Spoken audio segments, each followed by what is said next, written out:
चीजें हैं जो दुनिया के सबसे बड़े कर्म धर्म ग्रंथ में लिखा हुआ है, भगवत गीता। इसके बारे में सब कोई जानते हैं, कोई नया चीज नहीं है।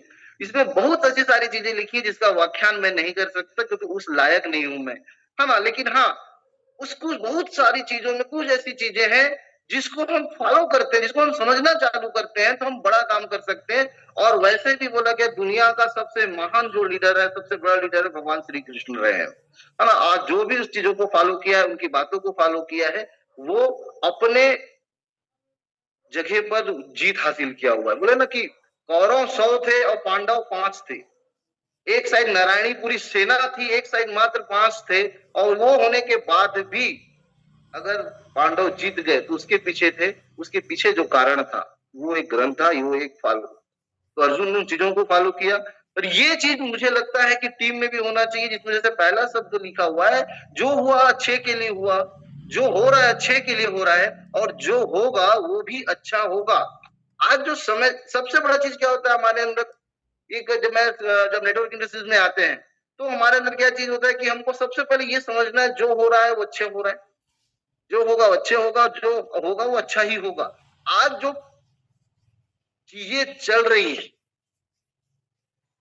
जो चीजें चल रही हैं, शुरू में हमको लगता जरूर है कि यार हमारे साथ क्यों ऐसा हो रहा है, लेकिन आप जब समय बीत जाएगा तो आपको लगेगा हाँ यार वो हुआ तो अच्छे के लिए हुआ था, वो हुआ अच्छे के लिए हुआ, जो हो रहा है अच्छे के लिए हो रहा है।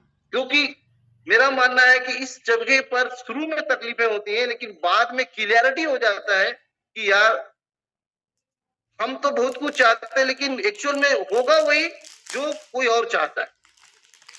तो हमेशा इस चीज को मैं भी फॉलो करता हूँ। कभी मैं इसलिए मेंटली कभी टेंशन नहीं होता कि यार मेरी टीम छोड़ के चली गई, या वो उधर चल दिया, वो उधर हो गया, कोई दिक्कत नहीं है। सिस्टम इतने दिन ऐसा हो गया वैसा हो गया, कोई दिक्कत नहीं। जो हुआ है अच्छे के लिए हुआ है, जो हो रहा है वो भी अच्छे के लिए हो रहा है, और जो होगा वो भी अच्छा होगा। तो एक लीडर के अंदर मेरे ख्याल से सभी ज्वाइंट पर्सन यहाँ पर है, तो हमको ये चीज को पहले समझ, ये चीज को हमको पहले अपने अंतर मन में डालना ही पड़ेगा। आज जितने लोग जिस जो सिस्टम में काम कर रहे हैं और इस चीज से दुखी हैं कि ये कैसे क्यों हो रहा है, सिस्टम क्लोज क्यों हुआ था, या रेट क्यों कम हो रहा है, मेरी टीम क्यों काम नहीं कर रही, तो ये टेंशन लेने का जरूरत नहीं है। हा? सब कुछ अच्छा होगा।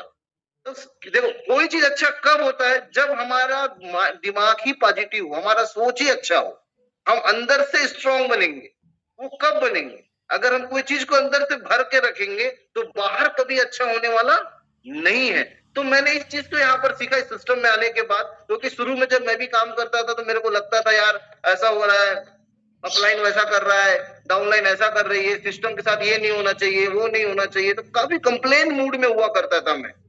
तो मुझे फिर मैंने ऐसे, खैर भगवत गीता पूरी पढ़ी नहीं मैंने, हाँ, लेकिन जब भी मौका मिलता है सुनता जरूर हूँ।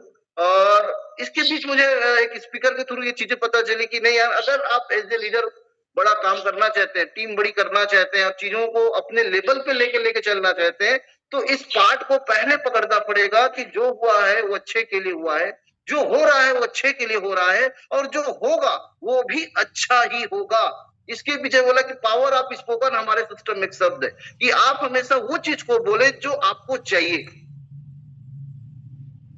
हमको वो चीज के ऊपर फोकस करना जो चीज हमको चाहिए। हमेशा पॉजिटिविटी के ऊपर ही बात करनी चाहिए, हमेशा अच्छे के ऊपर बात करनी चाहिए, क्योंकि ये हमको अंदर से स्ट्रांग बनाता है, अंदर से मजबूत बनाता है। कोई भी दिक्कत नहीं है। ये जो चीजें थी मुझे समझ में आई कि अगर लीडरशिप करनी है, लीड करना है टीम, तो सबसे पहले अंदर के माइंड के प्रेशर को खत्म करना पड़ेगा। और ये प्रेशर खत्म होगा, उसके पीछे मैंने इस चीज को समझा यार जो हुआ अच्छे के लिए हुआ है, जो हो रहा है अच्छे के लिए हो रहा है, और जो होगा वो भी अच्छा ही होगा। अगर इस चीज को अगर आप 5 बार डेली बोलते हैं, मैं रियल बता रहा हूं, आपका दिमाग अलग तरीके से सोचना चालू कर देगा, अलग तरीके से माइंडसेट होना चालू हो जाएगा हमारा। ये चीजें ऐसी नहीं लिखी गई, इसे इस किताब को सारी दुनिया ऐसी नहीं मानती। तो मुझे लीडरशिप में सबसे मतलब मुझे लगा कि मुझे बिजनेस को बनाना है, तो इससे बड़ा चीज, इससे बड़ा एजुकेशन तो कोई दे नहीं सकता।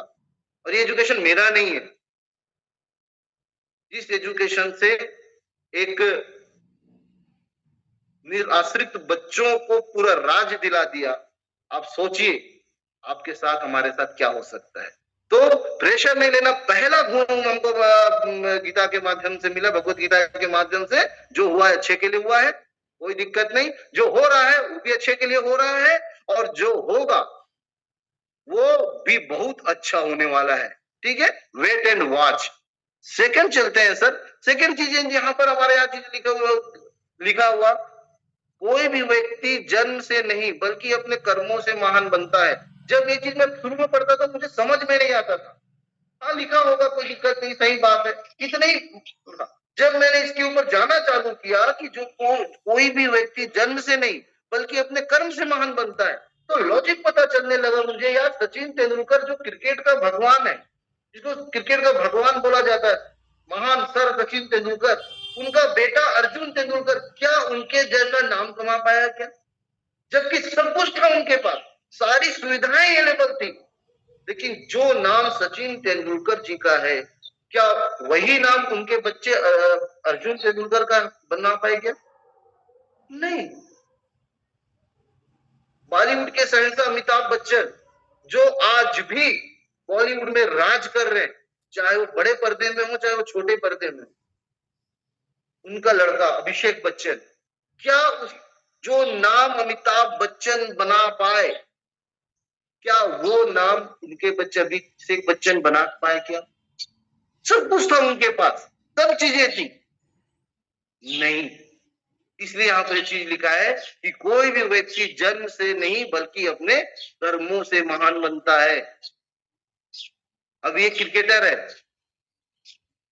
नाम जायसवाल, आपने स्टोरी सुनी होगी आपने अभी। उनके पिताजी गुपचुप बेचते थे, कोचिंग के लिए, क्रिकेट कोच के लिए उनके पास पैसे नहीं थे, टेंट में रह के वो सीख रहे थे, और आज इंडियन टीम में है वो। आज वो नाम, हर कोई नाम उनको जानता है जायसवाल का। कहा अर्जुन तेंदुलकर और कहा। तो एक चीज मुझे इस पॉइंट पे समझ में आ गई कि अगर कोई व्यक्ति किसी भी परिस्थिति में सिस्टम में आता है, इस इंडस्ट्रीज में आता है, कोई भी व्यक्ति इंडस्ट्री में आता है, उसका कौन सा लेवल है, वो क्या पढ़ा लिखा है, वो पढ़ा लिखा है कि नहीं है, उससे मायने नहीं रखता। वो शहर का है, वो गांव का है, वो सब मायने नहीं रखते।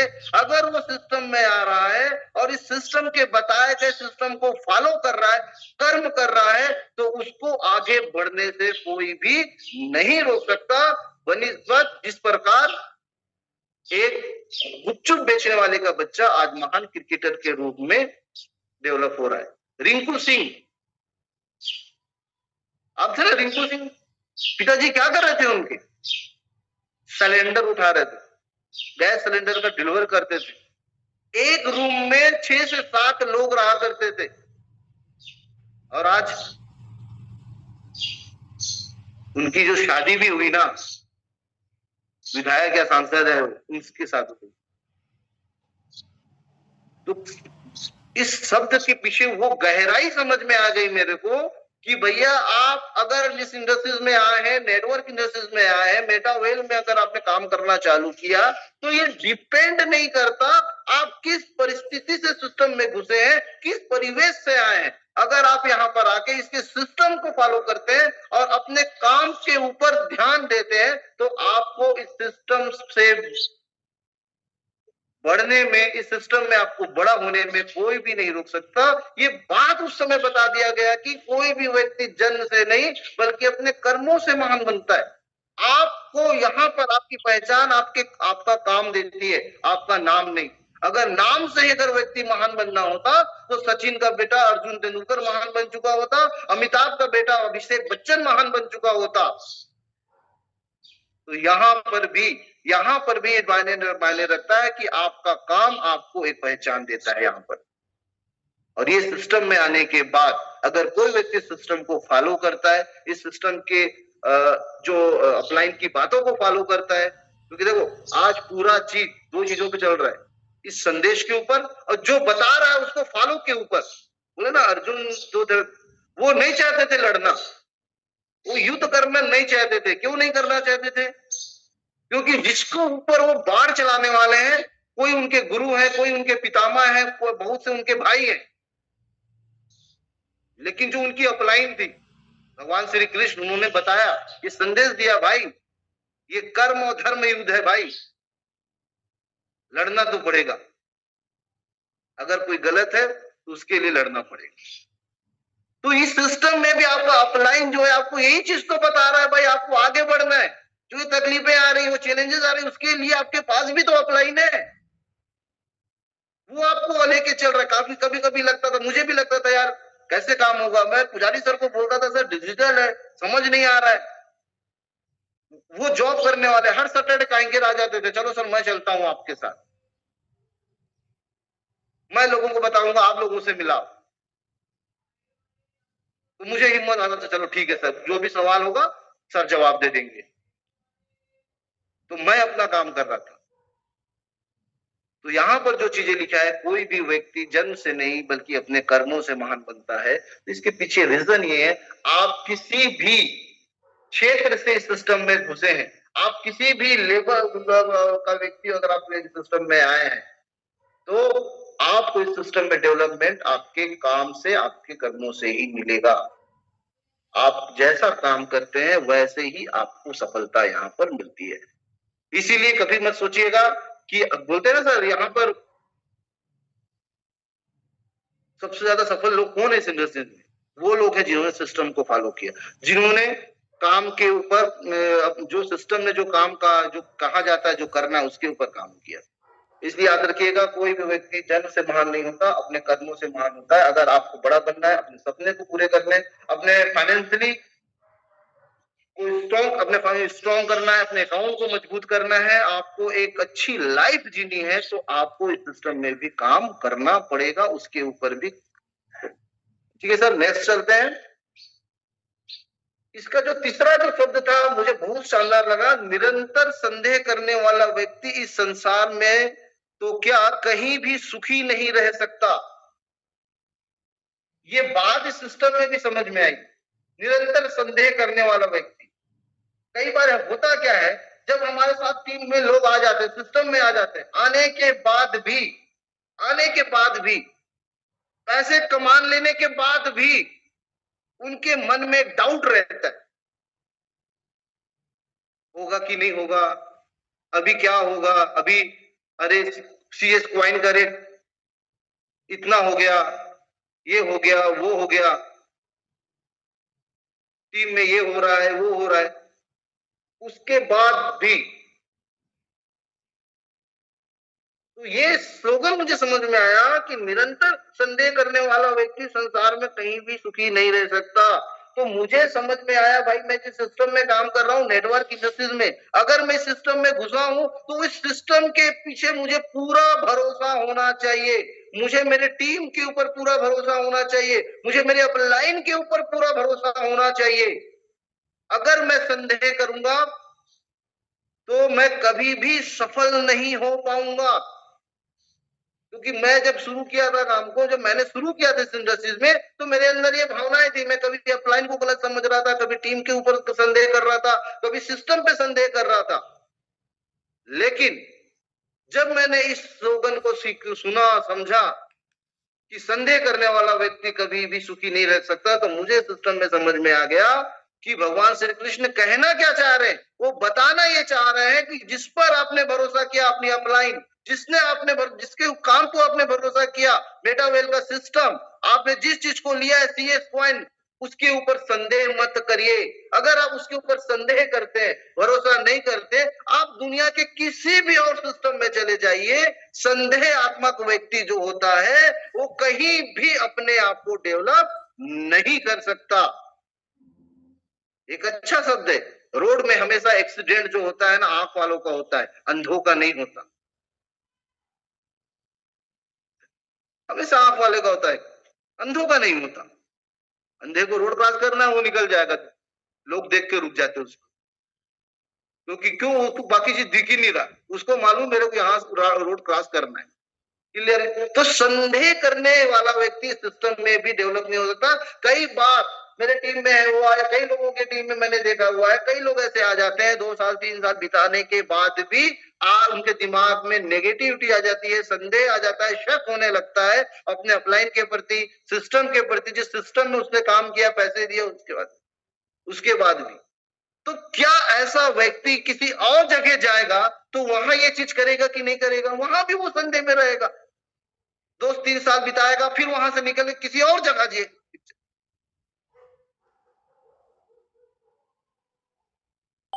तो इस गीता भगवत गीता के पाठ में ये जो शब्द मुझे मिला कि मुझे एक चीज समझ में आ गया कि जिस सिस्टम में अगर हम काम कर रहे हैं तो उसके प्रति पूरा भरोसा हमको होना चाहिए, पूरा विश्वास। जो अपलाइन हमको लेके आया है उस अपलाइन के प्रति हमको पूरा भरोसा होना चाहिए।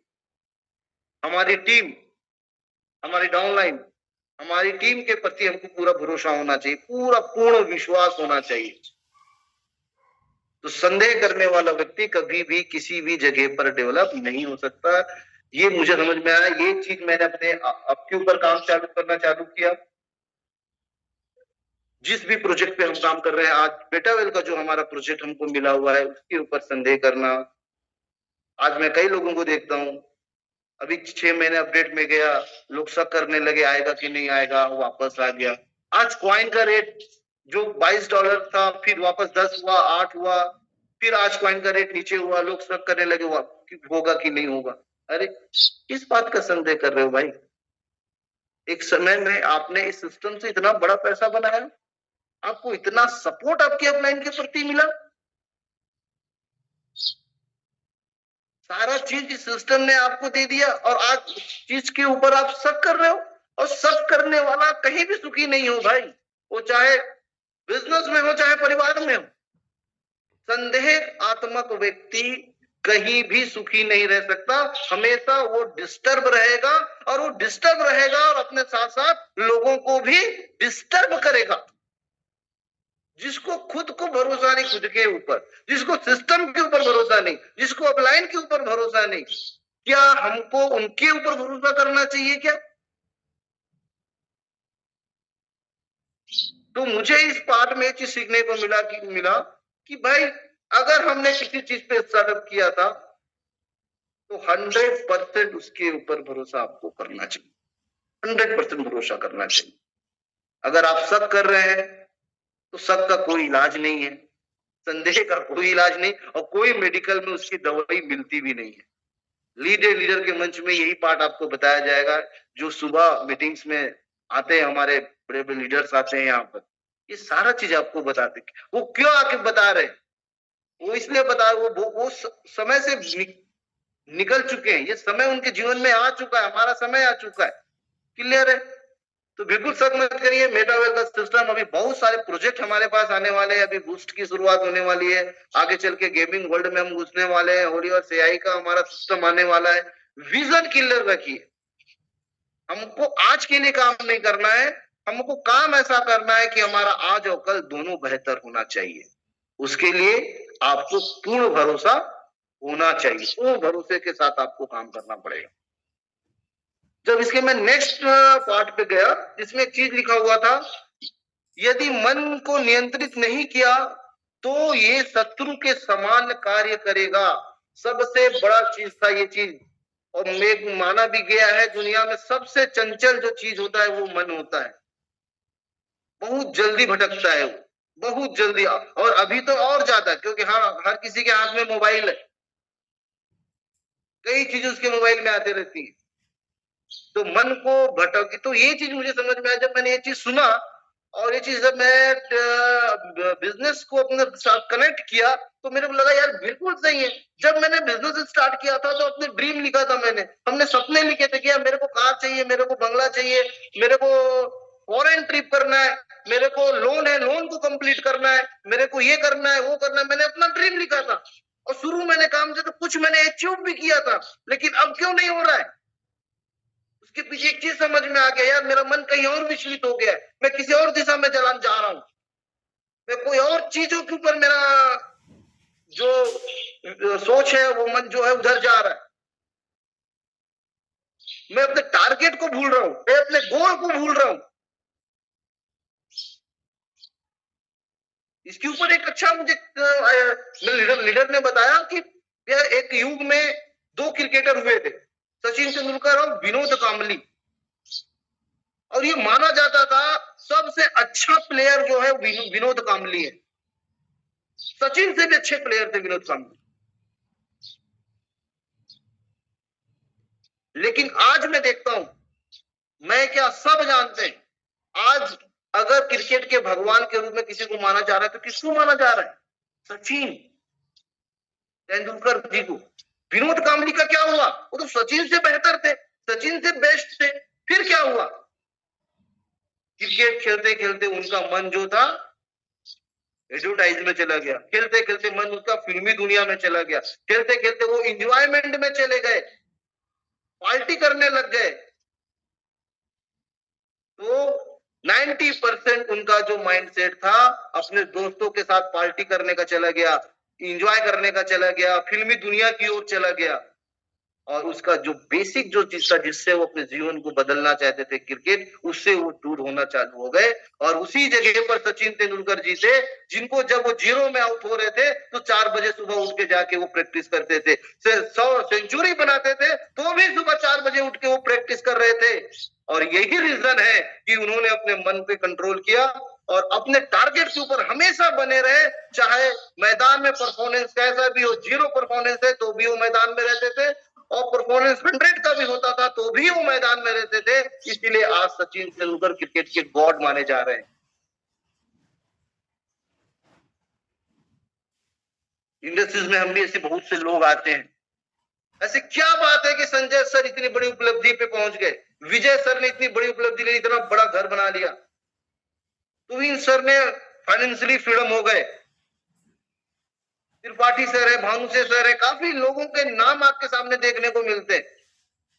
ये कौन लोग इस सिस्टम में आने के बाद 2.5 साल 3 साल 4 साल में अपनी जिंदगी को ही बदल दी? ये वो लोग हैं जिन्होंने अपने मन को अपने टारगेट के ऊपर डाल दिया और उस टारगेट के ऊपर काम करने लगे। और वो कौन लोग हैं जो आज छोड़ के निकल गए, या बाहर हो गए या और किसी सिस्टम को प्रमोट कर रहे हैं? ये वो लोग हैं कि थोड़ा सा पैसा आया, वो इंजॉय करने निकल गए, या वो पैसे बचा नहीं पाए, इधर उधर उन्होंने उसमें लगा दिया।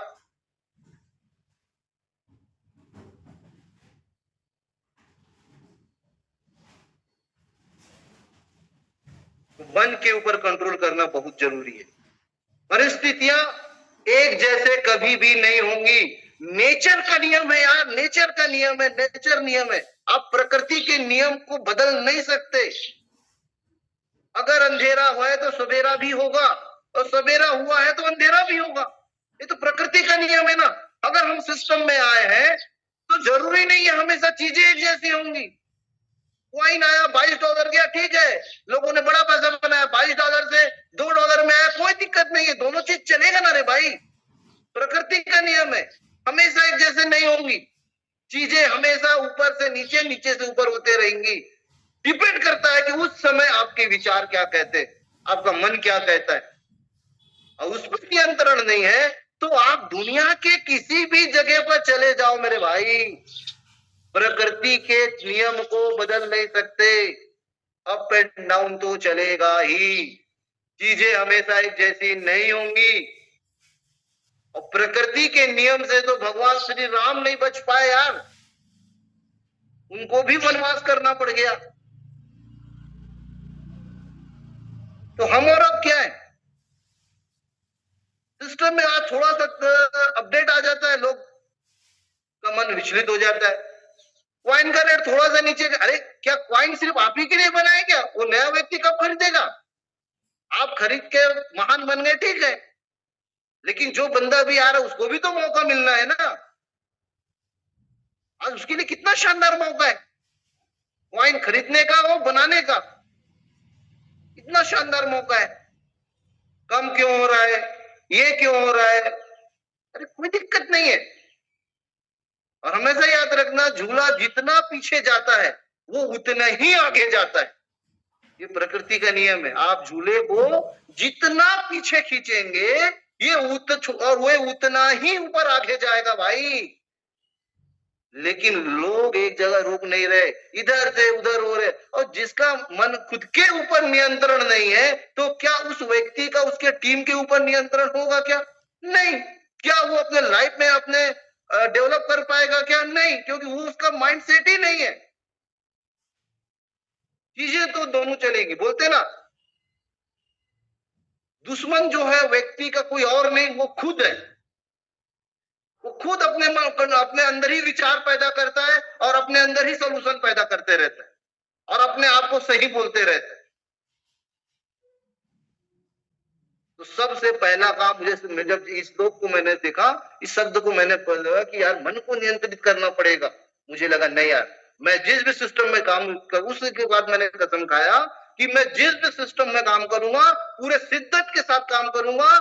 सिस्टम में चाहे उतार चढ़ाव होता रहे, कोई तकलीफ नहीं है। अगर आज उतार है तो कल चढ़ाव होगा, चढ़ाव भी है तो उतार भी होगा, ये प्रकृति का नियम है। मेरा मेन टारगेट जो है उसके ऊपर मुझे काम करना है, अपने आप को कंट्रोल करना है, अपने आप को नियंत्रित करना है। अगर हम नियंत्रित नहीं है, हमारी टीम कभी नियंत्रित नहीं होगी, हमारा सपना कभी नियंत्रित नहीं होगा, हम कभी भी डेवलप नहीं हो सकते। बोलते हैं ना, जिस गाड़ी का अलाइनमेंट ठीक नहीं हो, आप गाड़ी लाखों करोड़ों की ले लो, अगर आपका गाड़ी का अलाइनमेंट ठीक नहीं है तो वो कभी एक साइड खींचेगा, कभी दूसरा साइड खींचेगा और धीरे धीरे टायर घिसना चालू हो जाएगा। जिसे बोलते हैं हमेशा अलाइनमेंट कराते रहे। अलाइनमेंट क्या है? गाड़ी को एक सही दिशा की ओर ले जाता है। और जो आज इधर उधर हो रहे हैं ना, उनका अलाइनमेंट बिगड़ा हुआ है, उनको अलाइनमेंट का सख्त जरूरत है, नहीं तो कभी भी एक्सीडेंट हो सकता है और लोगों का हो चुका। क्लियर है? तो मेरा कहने का मतलब ये है, इसलिए इस चीज से मुझे ये सीखने को मिला था यहाँ पर, इस पार्ट से, कि भैया सब अगर मुझे काम करना है किसी जगह पर, मैंने किसी सिस्टम में स्टार्ट किया हुआ है, तो मुझे पूरे तरीके से इस सिस्टम पे लग के काम करना है। परिस्थितियां कैसी भी हो, किसी भी तरीके से भी हो, उस तरीके से लेकर मुझे आगे बढ़ना पड़ेगा। नेक्स्ट अपन चलते हैं, कर्म करते रहो, फल की चिंता मत करो। ये पहला श्लोक ही है इसका, कर्मण्ड के वादिकाय रस्ते मां फले सुग्राचन। इस शब्द को समझने में मेरे को कई साल लग गए। पढ़ा मैंने कई जगह पर, सुना कई बार, लेकिन समझ ही नहीं पा रहा था, मैं समझ ही नहीं पा रहा था। कर्म करते रहो, फल की चिंता मत करो, क्या होता है, क्यों बोला गया? बोले ना, लिखा गया बोला गया मैटर नहीं है, क्या है इसके पीछे, इसको समझने में मुझे इतने साल लग गए। जब इस सिस्टम में आया, मेरे गुरु ने मुझे बताया, मेरे भाई कर्म करते रहो, फल की चिंता मत करो, इसका एक्चुअल अर्थ क्या है? एक्चुअल अर्थ ये है सिस्टम में कि आप जो आपके अधिकार क्षेत्र में जो है आपको वो करना है, और जो आपके अधिकार क्षेत्र में नहीं है उसकी चिंता नहीं करना है भाई। या आप हमारे अधिकार क्षेत्र में, भैया किसान के अधिकार क्षेत्र में क्या है? खेती करना, बीज बोना। उस बीज से धान कितने निकलेंगे, क्या आपके अधिकार क्षेत्र में है? नहीं। आपने आम का पौधा लगाया, उस आम के पौधे में फल कितने होंगे, आप बता पाएंगे क्या? नहीं। लेकिन आपका काम क्या है? आम का पौधा लगाना। किसान का काम क्या है? खेती करना। तो जो मेरे काम के क्षेत्र में है वो मुझे करना पड़ेगा। मेरा काम में अधिकार क्या है? कर्म का मतलब क्या है? मेरे अधिकार क्षेत्र में क्या है? मेरे अधिकार क्षेत्र में सिस्टम में टीम बनाना है, मुझे टीम का निर्माण करना पड़ेगा। मेरे क्षेत्र में क्या है? मुझे कॉइन खरीद के रखना चाहिए, मुझे मेरी तैयारी करके रखनी चाहिए। अरे बूस्ट आएगा, कब आएगा, मैसेज मिल जाएगा, सब वो रखा हुआ है, उसके ऊपर आपका फोकस मत। आज अधिकतर लोगों का फोकस कॉइन का रेट कब बढ़ेगा, अरे वो जब बढ़ना है वो बढ़ जाएगा, लेकिन आज क्या करना है आपको? हमारे अधिकार में क्या है? कॉइन का रेट आप बढ़ा सकते हो क्या बोल बोल के? नहीं। आप हम कर क्या सकते हैं? अगर रेट डाउन है तो खरीद सकते हैं। हम क्या कर सकते हैं? आज T&S का प्लान चालू, हम कॉइन बना सकते हैं भाई। आज हम कॉइन बना सकते हैं, हम कॉइन खरीद सकते हैं। ये हमारे कर्म अधिकार क्षेत्र में है। कॉइन का रेट कब बढ़ेगा? जब बढ़ना होगा बढ़ जाएगा, बूस्ट जब आना होगा आ जाएगा। 14 प्रोजेक्ट है, जब होना होगा वो हो जाएगा, लेकिन क्या उसके आने से पहले आपकी तैयारी है? तो अधिकतर चीज मैं इस सिस्टम में, मैंने जब इस लोग को मुझे बताया गया कि सिस्टम के माध्यम से कि कर्म करते रहो, फल की चिंता मत करो, इसका एक्चुअल मतलब ये है कि आपका जो अधिकार क्षेत्र है उसके ऊपर आपको काम करना है। टीम बनाना मेरे अधिकार क्षेत्र में है, मैं काम बना सकता हूं। मीटिंग करना मेरे अधिकार क्षेत्र में, मुझे मीटिंग करनी चाहिए। जूम में आना मेरे अधिकार क्षेत्र में है, मैं कर सकता हूं। मुझे एजुकेशन मीटिंग करना है, फिजिकली हो डिजिटली हो, मैं कर सकता हूं। तो जो मेरे अधिकार क्षेत्र में है वो मुझे करना चाहिए, ना कि जो मेरे कंट्रोल में नहीं है। फल मेरे कंट्रोल में नहीं है, वो जब होना होगा तभी होगा। आप पौधा लगा दिए हो, पेड़ कब फल कब लगेंगे ये आपके अधिकार क्षेत्र में नहीं है। आपके अधिकार क्षेत्र में क्या है? आपने पौधा लगाया है, आपको पानी देना है, आपको उसमें खाद देना है, ये आपके अधिकार क्षेत्र में है। फल समय आने पे ही मिलेगा, वो उसके अधिकार क्षेत्र में है। तो जो हमारे अधिकार क्षेत्र में है वो चीज हमको यहाँ पर करनी पड़ेगी। और अधिकतर लोग जो इस सिस्टम से आउट होते हैं या वर्क नहीं कर पा रहे हैं, वो अपने अधिकार क्षेत्र को छोड़ के बाकी चीजों के ऊपर फोकस होता है। रेट कब बढ़ेगा, ये कब आएगा, वो कब होगा, जबकि उनको सामने दिख रहा है कि सीएस का रेट कम है, मुझे लेना चाहिए। टीएनएस का प्रोग्राम चालू है, उस पे मुझे टीम बिल्ड करना चाहिए। मेरे पास जो टीम है उसके लिए मुझे छोटी छोटी होम मीटिंग्स करनी चाहिए, मुझे 1 to 1 पे अपने लिए टीम बनाना चाहिए, अपनी 20-50 का एक एजुकेशन मीटिंग फिजिकली रखना चाहिए। ये मेरे अधिकार क्षेत्र में है और ये मुझे करना चाहिए। इस के माध्यम से, सिस्टम के माध्यम से इसका एक्चुअल जो शब्द का अर्थ था वो मेरे को मेरे गुरु ने बताया। भाई अगर आप इस जगह पर आए हो तो आपके अधिकार क्षेत्र में जो है वो हमको करना पड़ेगा। तो इतने ही कहकर मैं अपनी वाणी को विराम दूंगा। थैंक यू वेरी मच, आप लोगों ने